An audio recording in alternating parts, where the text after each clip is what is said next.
Bit of a blustery night last night with rain all night long, and the wonderful tent that I bought leaks like a sieve. Even though it's rated as a very good tent, it was secondhand, and the guy said, "Oh yeah, no, it's in really good condition," but no, that's not the case. So fortunately, he's going to accept my returning it, which is half an hour drive from where I'm camping here at Booti National Park, Booti Booti National Park. And yeah, it is what it is, but I gotta go tent hunting again. And there's a couple outlets nearby, but they just sell these sort of copy tents. So they're $400 or $500, but they're made with really poor material.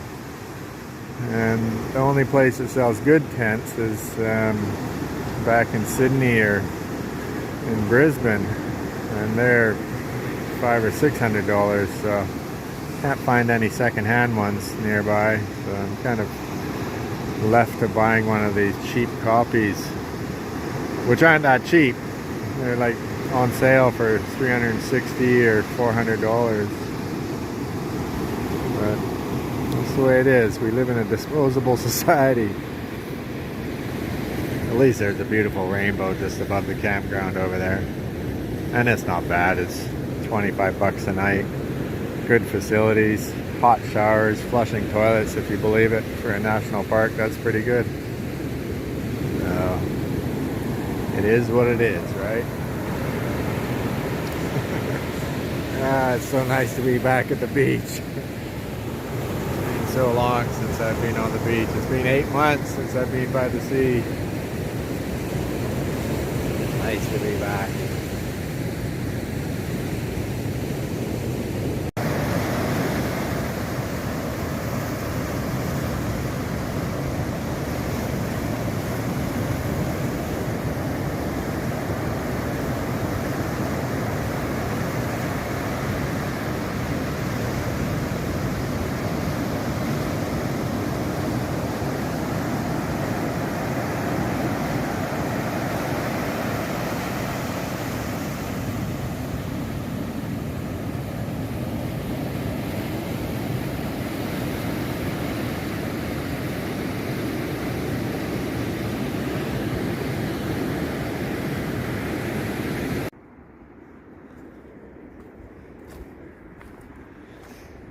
Ah, yes, from the sea to the jungle, and the sounds of waves crashing against the shore,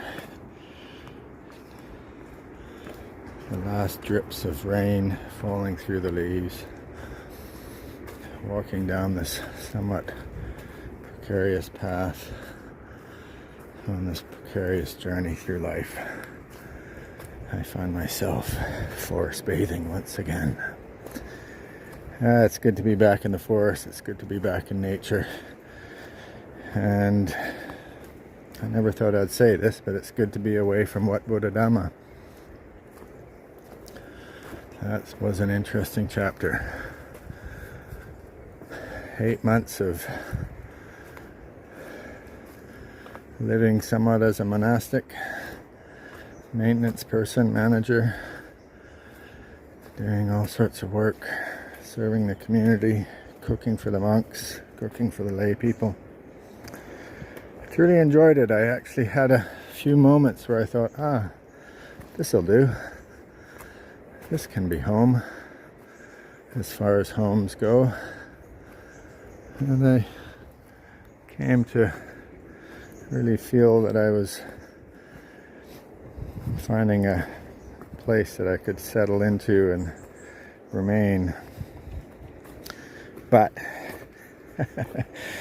there's one thing about Mara. Mara is a word in Pali, I believe.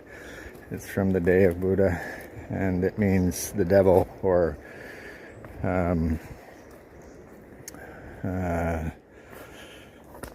what's the definition? Anyhow, it means like I just lost my train of thought. trying to watch where I'm putting my feet. Anyways, yeah, always arises. Always reminds you of impermanence. And maybe Marami's death or something like that. The devil. Anyways, doesn't really matter. It's a word I only recently learned and haven't really fully come to comprehend, but I get the gist of its meaning. So here I am in the forest.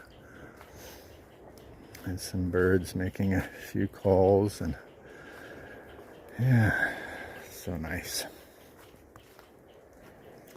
About, well, maybe half an hour, 40 minutes walk from my campground, or not my campground, where I'm camping in Booti Booti National Park, North Coast, New South Wales, lower North Coast. And yeah, one day at a time at the moment. Oh, there goes a wallaby or a kangaroo, probably a rock wallaby. So anyhow, I'm doing this little walk. It's heading towards the headland, and I imagine at some point it'll come out to a nice view of the sea. So until then, hurrah, hurrah, hurrah. Well, I've gone from dense rainforest to this little headland here that's opening up. I see there's a cove down there. I looked on the map and there's a couple beaches over here, little hidden beaches, so to speak. And I was just thinking about how earlier I said it's been 8 months since I've been by the sea. Okay, once, very briefly, for 20 minutes, I went and sat by the sea a couple months ago. But in actual fact, it's been about 16 months since I've been by the sea, since I left Thailand, October 2024. That was the last time I walked along the sea and tasted the salt and smelled the wonderful smells of the ocean. Very different from here. It was hot and humid. Here at the moment it's cool because it's only about 7 o'clock in the morning. But it is getting hot here during the day. It's getting up to mid-30s, high 30s. Maybe not so much here by the coast, but up at the monastery there was some very hot days. And yeah, so anyways, it's good to be back by the sea and in the forest. My two favorite places.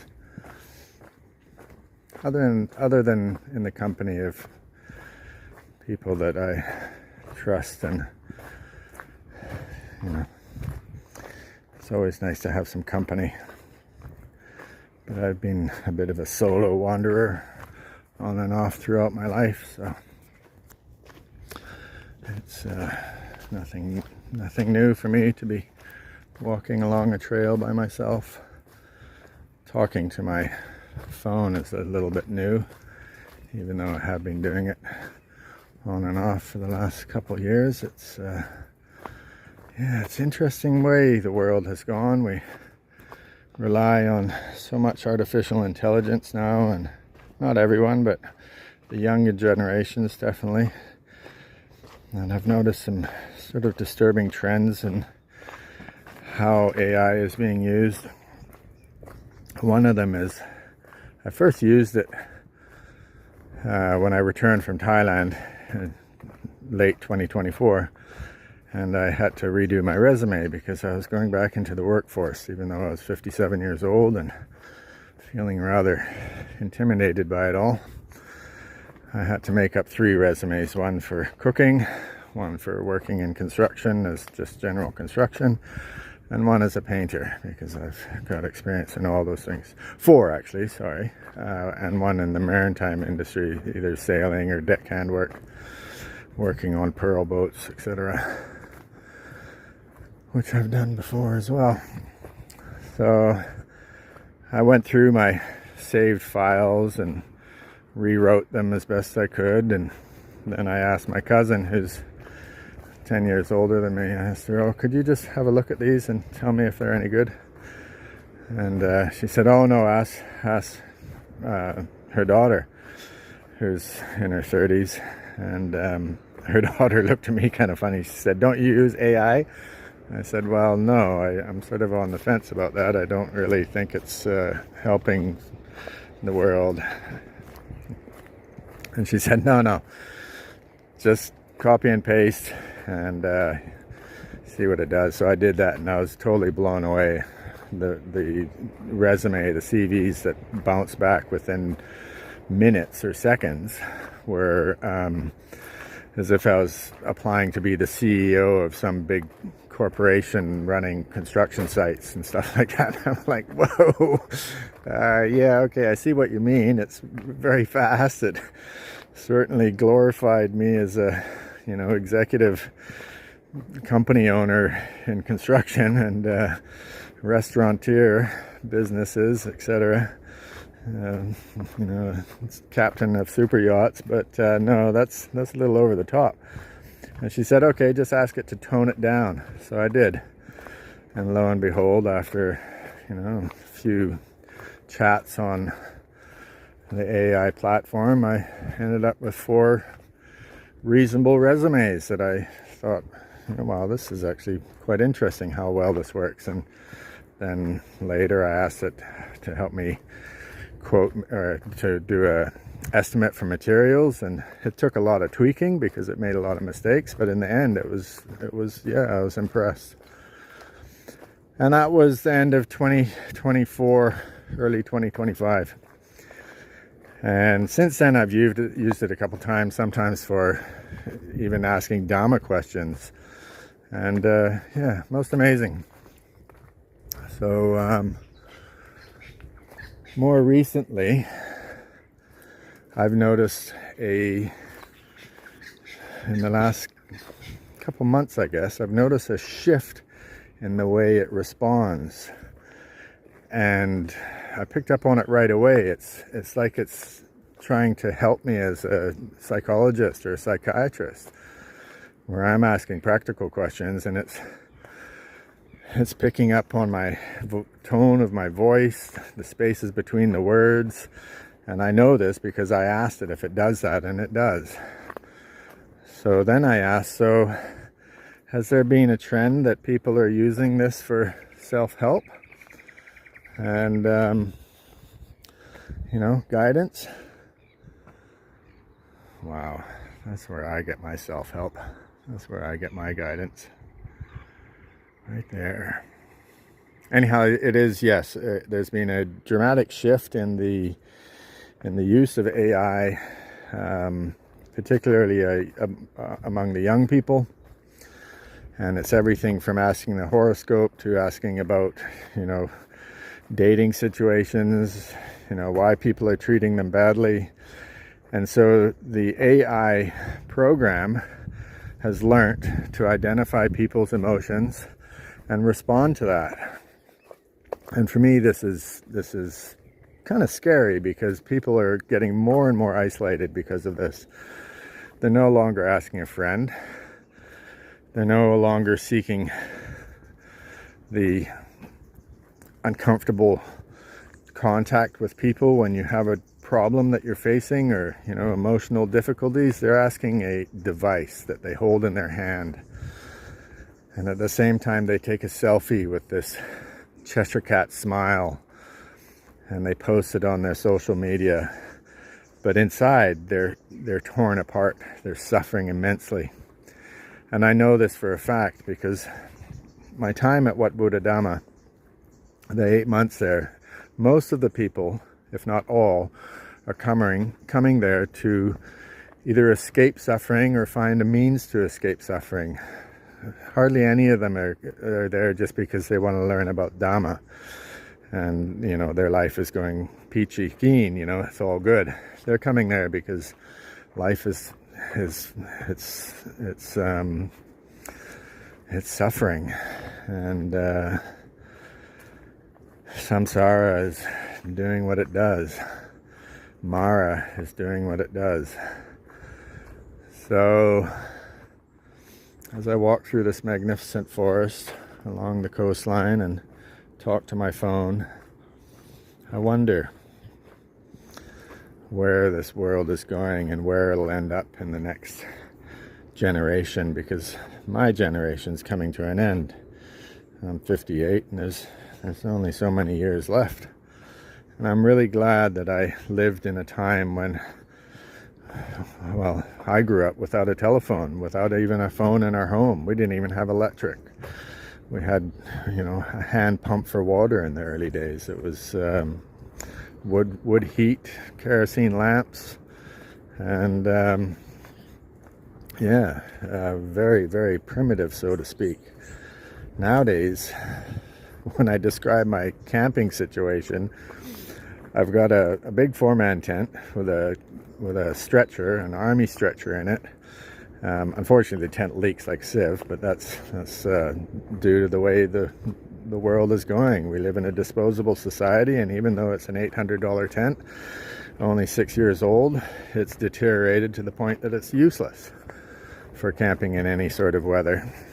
So we've become accustomed to throwing things out and just buying new things and living this way, whereas 30, 40, 50 years ago the world was very different. And I'm really glad that I grew up in a time when there was less bureaucracy, there was less rules about how you did things, and much more freedom of choice.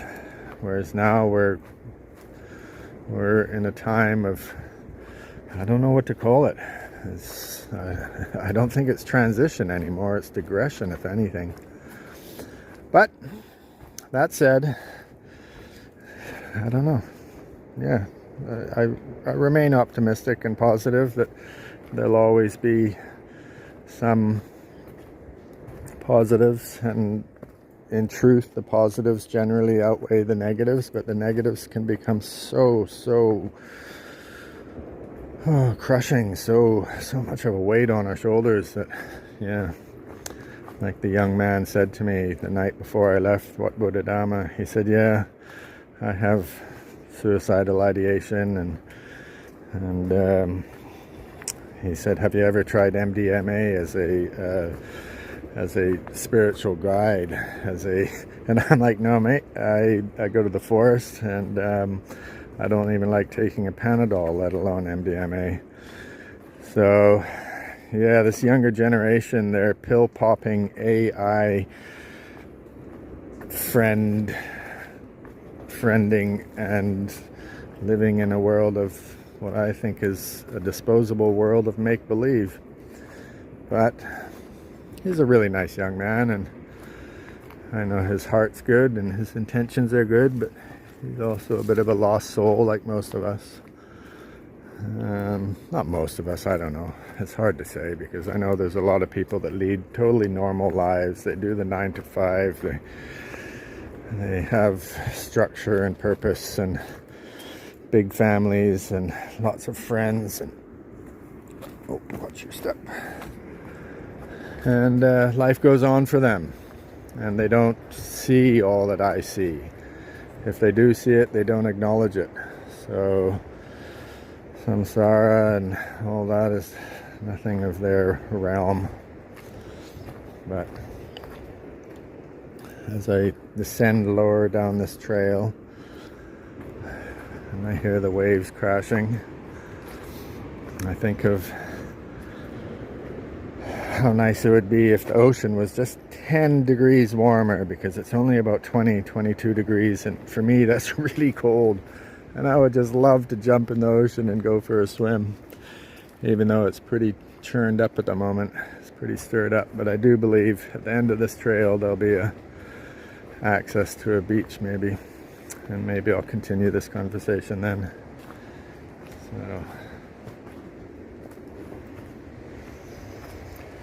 there she blows, matey. Yeah. So it's kind of amusing, the reality of the way the world is changing, and changing rapidly. not amusing. It is what it is. But so I came here to this campground, to this walking trail, 2004, I think it was the last time I was here, and I don't recognize anything. I definitely don't recognize this. And I know that I did walk over to these beaches and, you know, hiked around here and spent a couple, probably 2 or 3 nights camping here. And it was very, very different. This wasn't here then. And all those houses up there weren't here. So I guess it's not all national park. But, wow, what a change.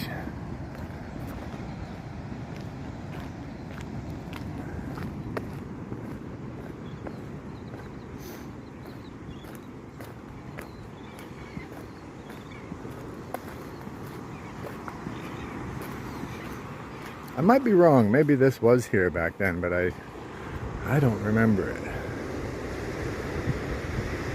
Yeah, beautiful.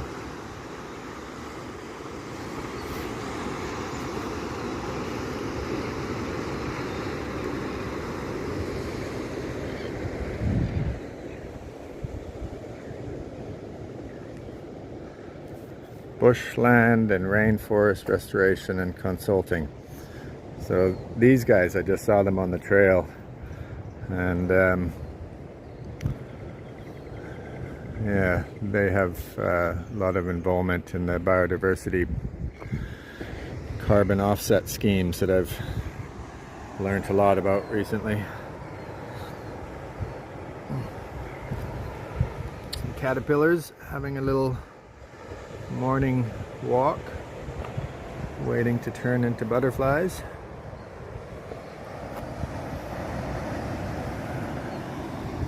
Yeah, what a beautiful place.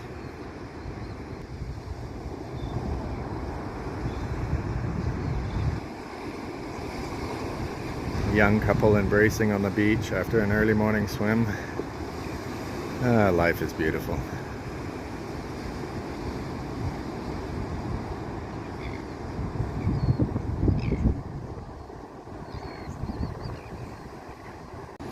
Okay, I stand corrected. I used Google and AI and researched the development of this spot, and 25 years ago there was beach shacks here, but no major development. So there was some buildings here, but it was very much different than it is now. That's why I don't recognize it. Anyhow, I see a guy way over on the point fishing. Good morning for fishing. Water's stirred up, and any day fishing off the rocks is a good day.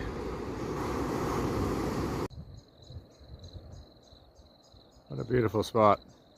Unfortunately, I feel some raindrops falling on my head, but I'll stay here a moment more.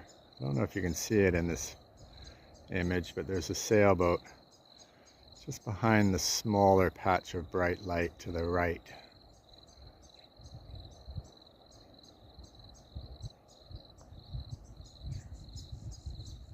That'll be me in a couple months, or less than a couple months. How long? 6 weeks or so? But it won't be here, it'll be up in the Solomon Islands. Boy, I look forward to that next chapter of my life. Here we are at the, what's it called? Kite gliding launching pad in Booti Booti National Park, New South Wales. It's been a full-on rainy night, but quite a beautiful morning. Went for a nice hour-long walk through the forest and along the coast. Yeah.